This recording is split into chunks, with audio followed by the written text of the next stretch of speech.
할렐루야. 우리 함께 앞뒤 좌우분들을 바라보시면서 이렇게 고백했으면 좋겠습니다. 예수님 때문에 행복합니다.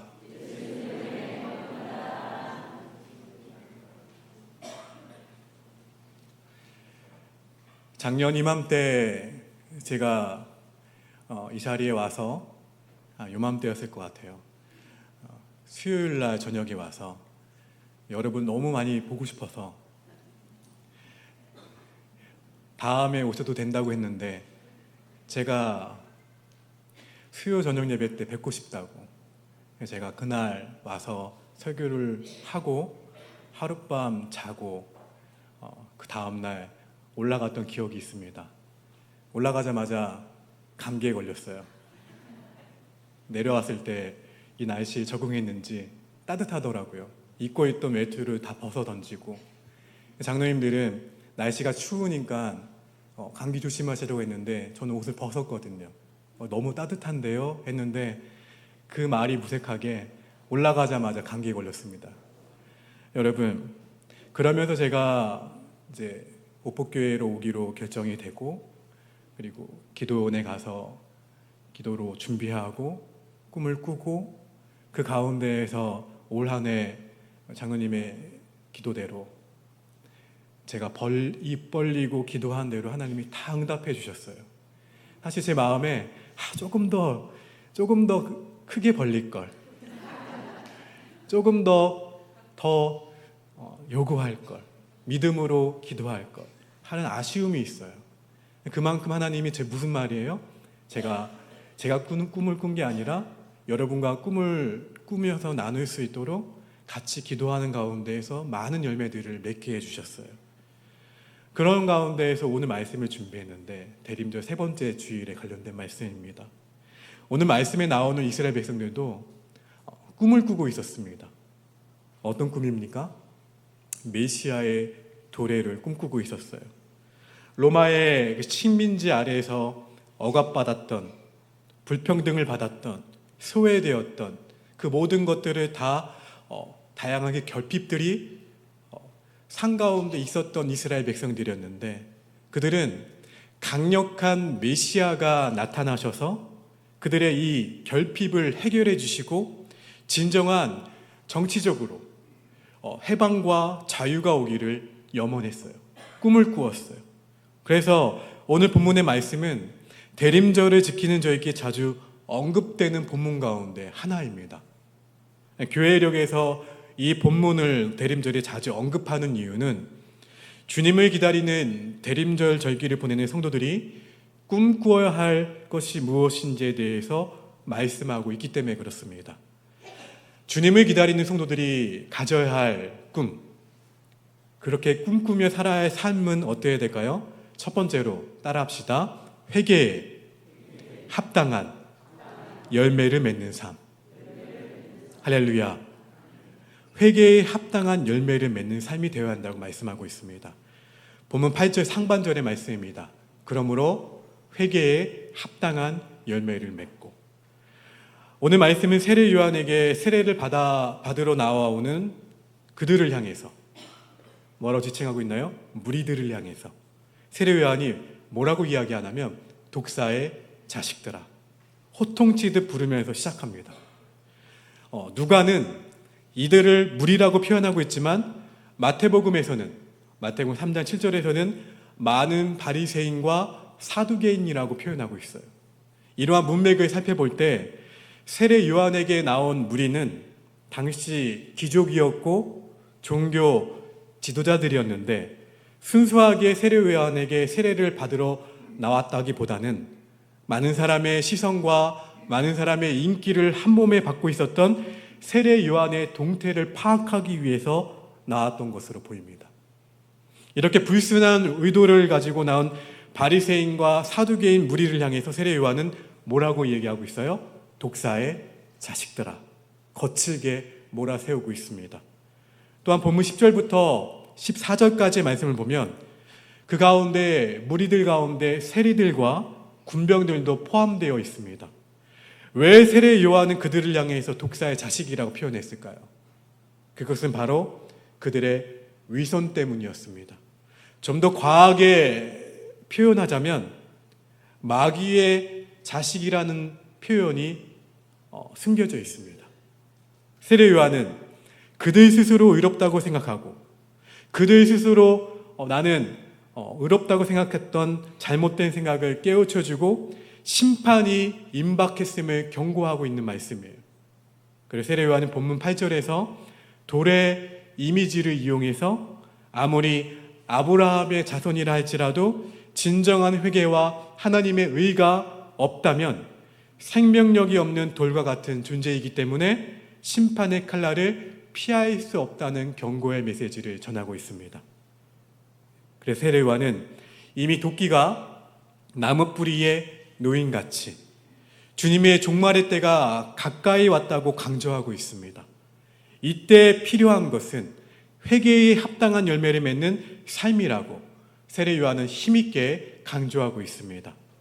세례 요한이 이렇게 외치는 것은 메시아의 공생애가 본격적으로 시작되기 전에 그들의 교만함과 그들의 완악함에서 돌이켜서 진정으로 메시아에게로 향하는 삶이 되라고 선언하고 있는 거예요. 이런 외침은 당시 종교 지도자들과 그 시대 사람들에게만 국한된 것이 아니라 오늘 우리에게도 동일하게 적용되고 있는 말씀입니다. 오늘날 그리스도인이라고 자칭 스스로 자신들이 만들어 놓은 신앙 규칙을 정해놓고 정말 신실한 그리스도인이라고 내가 자부하면서 사랑하는 사람들이 많이 있다는 얘기죠. 그리고 스스로 믿음이 좋다고 자부하고 살아가지만 안타깝게도 삶의 열매를 맺지 못하고 살아가는 사람들이 너무나도 많다는 이야기예요. 바리새인들과 사두개인들처럼 외식하며 그럴싸한 종교적인 행위로 자신들을 포장하면서 살아가고 있지만 정작 열매 맺지 못한 무화과 나무에 불과한 사람들이 너무 많은 시대입니다. 회개에 합당한 열매를 맺으라. 세례 요한의 외침이 오늘 우리에게도 동일하게 들려지는 외침입니다. 중요한 것은 열매를 맺기 위해서는 근원부터 달라야 한다는 것입니다. 우리의 근원이 달라지는 방법이 있다면 무엇이 있을까요? 방법이 있다면 다른 방법은 없습니다. 단 한 가지, 원형을 회복하는 거예요. 그 원형은 하나님이 인간을 창조하셨을 때 그 창조의 원형을 회복하는 일입니다. 창조의 원형을 회복하기 위해서는 내가 하나님의 형상에서 벗어난 삶을 살았구나 하는 자각에서부터 시작이 돼요. 이 자각이 자신의 잘못을 인정하게 됩니다. 그리고 이 인정은 곧 자신이 불의한 사람이었던 것을 고백하게 돼요. 그러면서 내 안에 십자가의 사랑을 접붙이게 됩니다. 그리고 나의 나됨은 오직 주님의 은혜라는 것을 고백하게 됩니다. 이러한 과정 가운데 우리의 죄된 자아는 죽고 하나님의 형상으로 회복되게 되는 거예요. 내 안에 누가 사는 거예요? 예수로만 살게 되는 거예요. 십자가의 죽음과 부활의 고백이 그동안 내 안에 죄악으로 자리 잡고 나를 억누르고 있었던 죄악된 자아가 죽고 새로운 하나님의 형상으로 회복되게 만들게 된다는 것입니다. 이렇게 십자가를 통해서 근본적으로 우리의 근원이 변화될 때 우리는 회개에 합당한 열매를 맺으며 살아갈 수 있게 됩니다. 이것이 바로 종말의 선취를 보여주는 삶이자 다시 오실 예수님을 기다리며 살아가는 성도의 삶이에요. 고백합시다. 나는 죽고 예수로 살자. 다시 나는 죽고 예수로 살자. 할렐루야. 사랑하는 성도 여러분, 회개에 합당한 열매를 맺는 삶은 하나님 창조의 원형을 회복하는 거예요. 나는 죽고 오직 예수로 사는 저와 여러분들 모두가 되시기를 주의 이름으로 축원합니다. 두 번째로 주님을 기다리는 성도들이 꿈꾸며 살아가야 하는 삶은 어떠해야 될까요? 따라합시다. 주어진 삶의 자리에서 정직하게 행하자. 할렐루야. 우리 본문 10절부터 14절까지의 말씀을 다시 한번 읽어봅니다. 시작.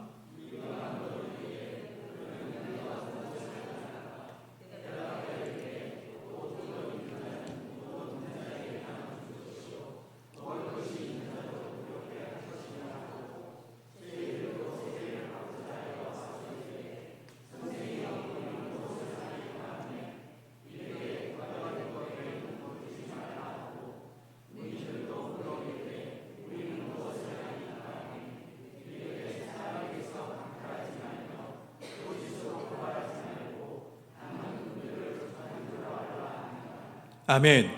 주님의 심판이 임박했으니 회개에 합당한 열매를 맺으라는 세례 요한의 선포에 우리는 질문을 합니다.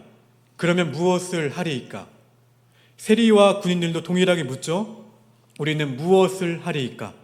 이러한 질문에 세례 요한은 무리들에게는 옷 두 벌 있는 자는 옷 없는 자에게 나눠줄 것이요 먹을 것이 있는 자도 그렇게 할 것이니라 말하고, 또 세리에게도 부가된 것 외에는 거두지 말라 말했습니다. 그리고 군인들에게는 사람들에게 강탈하지 말며 거짓으로 고발하지 말고 받은 급료를 족한 줄 알라 권면했습니다.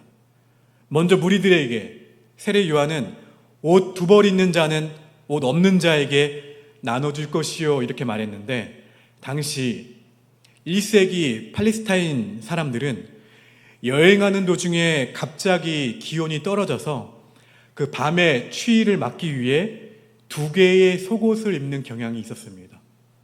이로보아 두 벌 옷을 가졌다고 해서 그렇게 부유했던 사람들이 아니라는 것이죠. 평범하게 일상을 살아가는 사람들이었지만 자신보다 형편이 더 좋지 못한 이웃을 기꺼이 도와줄 수 있는 삶을 살라고 권면하고 있는 거예요. 이런 사람들이 무엇을 하리까 질문했을 때 매우 실제적인 실천을 세례 요한은 제시해주고 있습니다. 이러한 실천은 진정한 회개를 한 사람들이 할 수 있는 당연한 실천이었어요.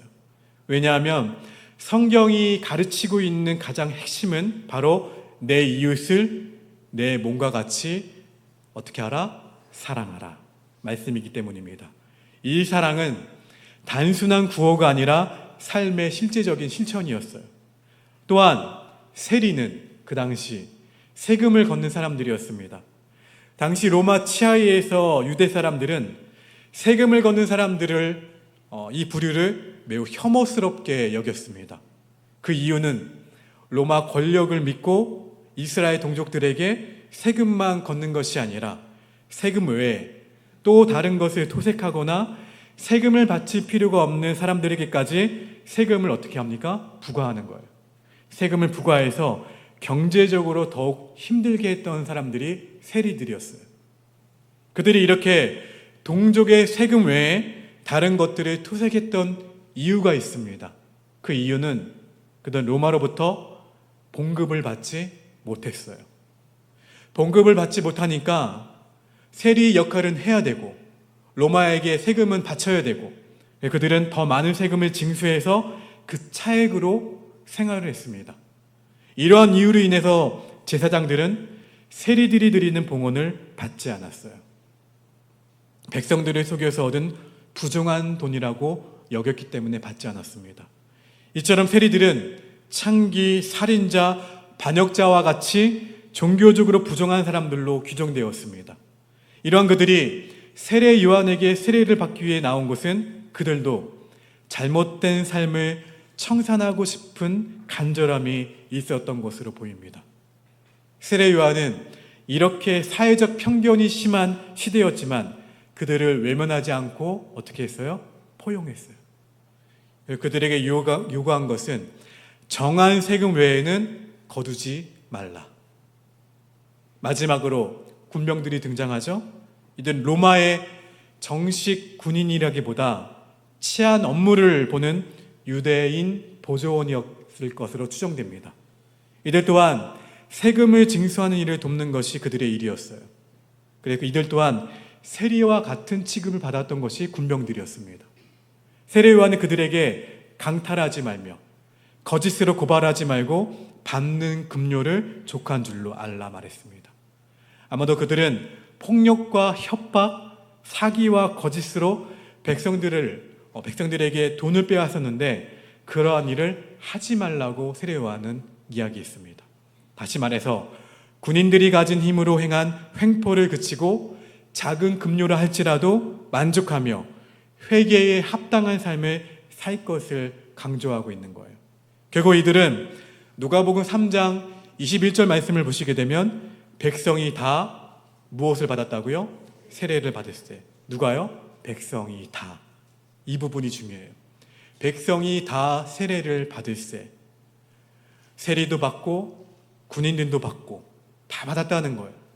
예수도 세례를 받으시고 기도하실 때에 하늘이 열리며 이들 모두는 세례 요한이 전한 메시지를 받아들이고 세례를 받았는데 이들의 모습은 세례 요한의 메시지를 듣고 회개하지 않았을 뿐만 아니라 뒤에 나오는 선언을 듣고도 회개하지 않고 계속적으로 패역한 모습을 보여준 유대 종교 지도자들과는 전혀 다른 모습을 보여주고 있습니다.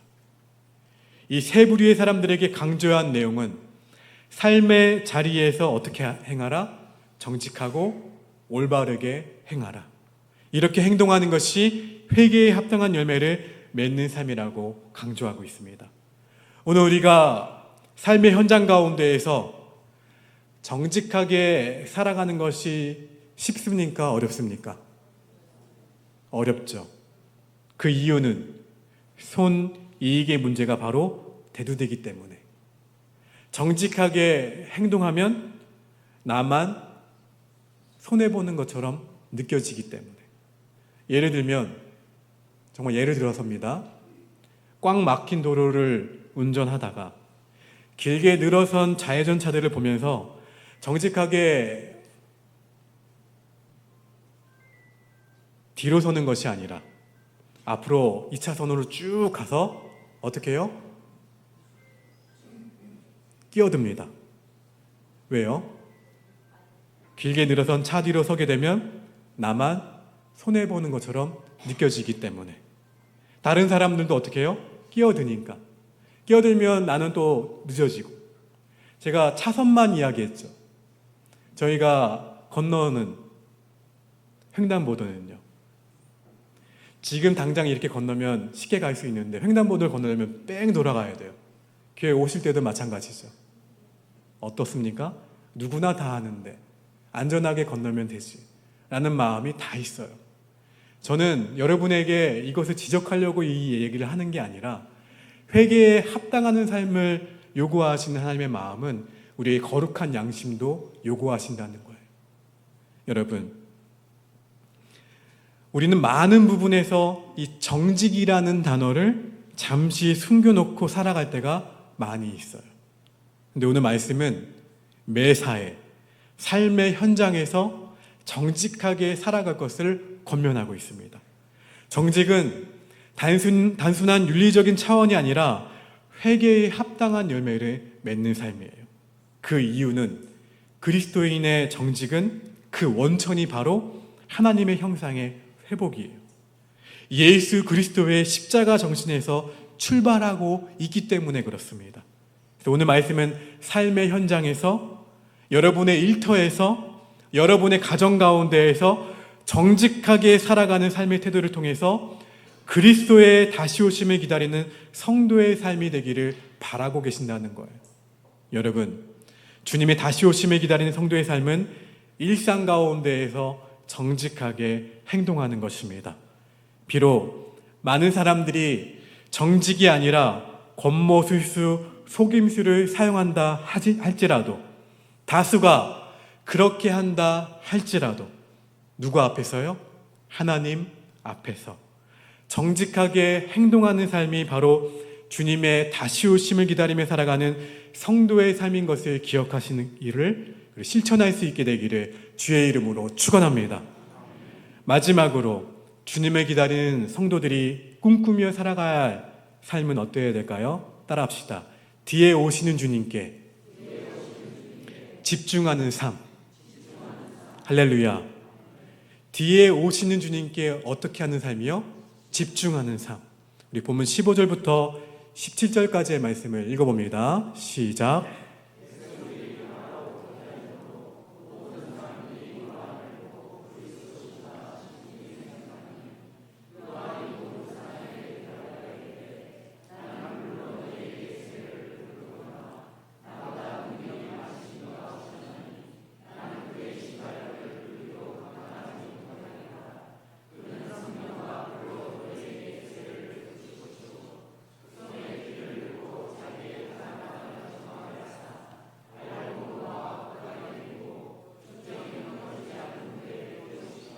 아멘.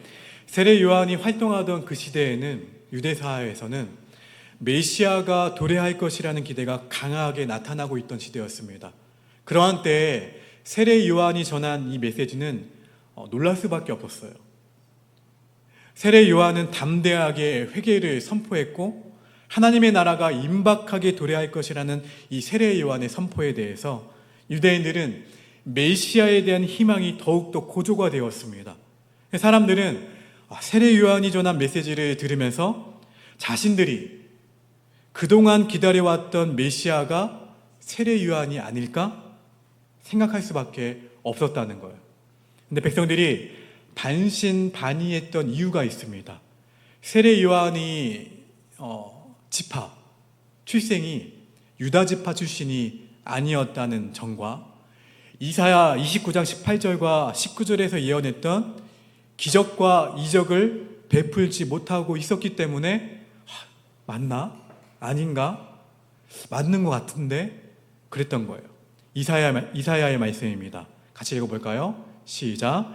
그날에 못 듣는 사람이 책의 말을 들을 것이며 어둡고 캄캄한 데에서 맹인의 눈이 볼 것이며 겸손한 자에게 여호와로 말미암아 기쁨이 더하겠고 사람 중 가난한 자가 이스라엘의 거룩하신 이로 말미암아 즐거워하리니.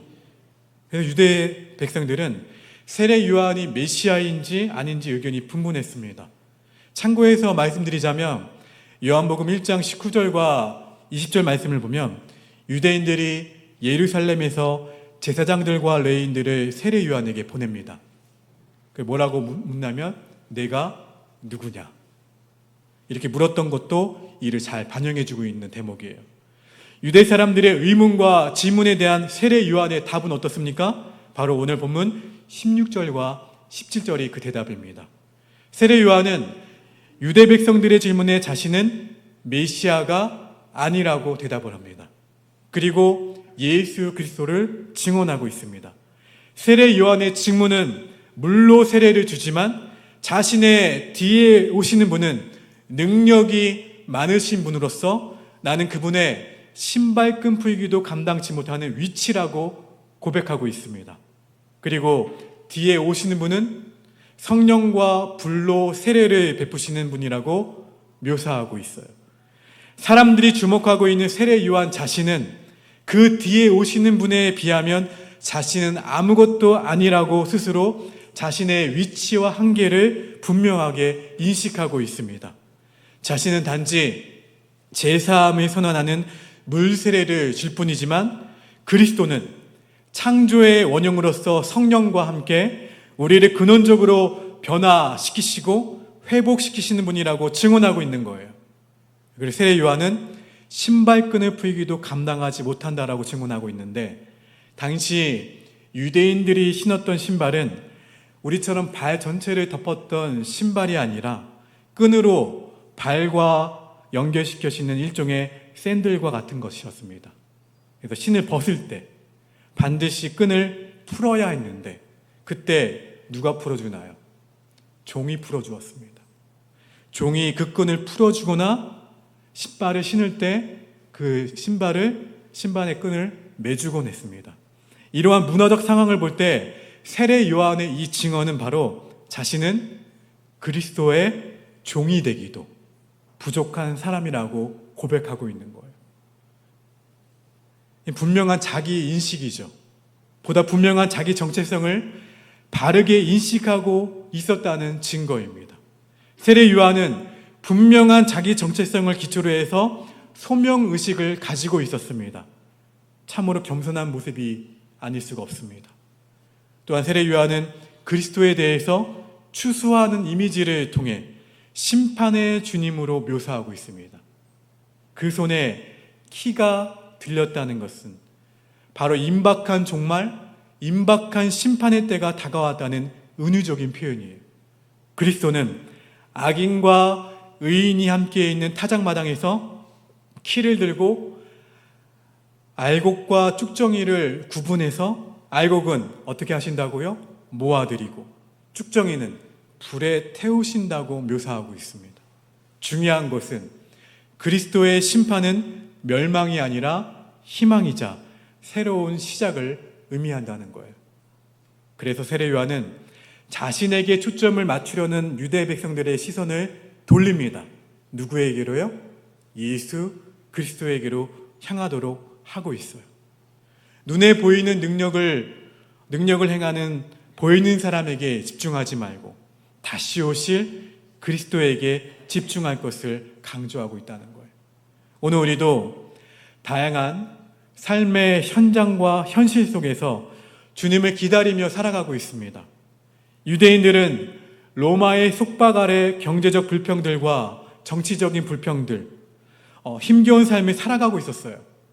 그러한 상황에서 그들은 강력한 메시아가 오셔서 자신들의 처절한 삶에서 해방시켜 주시기를 간절히 기대하고 있었습니다. 담대하게 회개를 선포하고 하나님 나라의 임박함을 선포했던 세례 요한에게 관심이 쏠릴 수밖에 없었어요. 그렇지만 세례 요한은 자신에게 집중하지 말고 누구에게 집중하라고 권면하고 있습니까? 그리스도에게 집중하라고 권면하고 있습니다. 어쩌면 오늘을 살아가는 거의 모든 그리스도인들에게도 동일하게 나타나는 현상이 아닐까 생각됩니다. 그 이유는 경제는 계속해서 어려워지고 삶의 여러분의 무게로 삶이 더 고단해지고 있는 현실을 살아가고 있기 때문에. 그런데 오늘 말씀은 그런 눈에 보이고 세속적인 것에 눈을 돌리지 말라고 권면하고 있습니다. 오직 누구에게 집중하라고 말씀하고 있어요? 그리스도에게 집중하라. 우리를 유혹하는 것들에게 눈을 돌려서 오직 겸손하게 그리스도에게 시선을 집중하고 회개에 합당한 열매를 맺을 수 있는 저와 여러분 모두가 되기를 주의 이름으로 축원합니다. 사랑하는 성도 여러분, 지금 어떠한 꿈을 꾸고 계십니까? 무엇이 이루어지기를 바라고 있습니까? 분명 우리는 여러 가지 삶의 어려운 가운데에서 그 문제들이 해결되기를 바라는 마음들이 다 있습니다. 아마 각자의 기도 제목을 가지고 이 자리에 다 나오셨을 거예요. 이사야는 이러한 꿈을 이사야 11장에서 하나님이 다스리시는 평화의 나라를 꿈꾸며 노래했습니다. 우리는 분명 결핍의 시대를 살아가고 있습니다. 그리고 그 결핍이 채워지기를 위해서 간절한 바람을 가지고 살아가고 있습니다. 그 결핍이 채워지고 해결되는 삶이 되기 위해서 오늘 말씀은 회개에 합당한 열매를 맺는 삶이 되어야 한다고 말씀하고 있습니다. 비정상적인 일들이 가득한 삶의 현실이지만 회개에 합당한 열매를 맺는 삶은 자신의 일터에서 정당하고 정직하게 살아가는 방식이에요. 정한세 외에 받지 않고 타인의 것을 강탈하지 말고 받은 삭세에 만족하며 정직하게 살아가야 한다고 말씀합니다. 무엇보다 눈에 보이는 힘과 권세에 집중하지 말고 하늘의 능력을 가지고 오시는 예수님에게 집중하라 말씀하고 있습니다.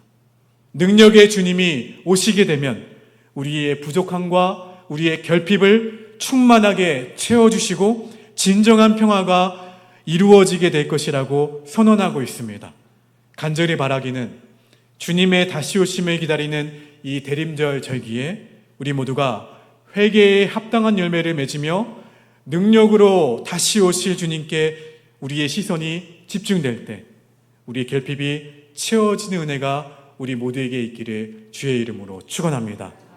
슬픔과 고통, 아픔과 절망이 변해서 희망의 꽃을 피울 수 있는 은혜가 여러분의 삶 가운데 충만히 임하기를 주님의 이름으로 축원합니다. 오늘 이 말씀을 생각하시면서 함께 우리 보좌 앞에 모였네 비전 찬양 함께 찬양하도록 하겠습니다.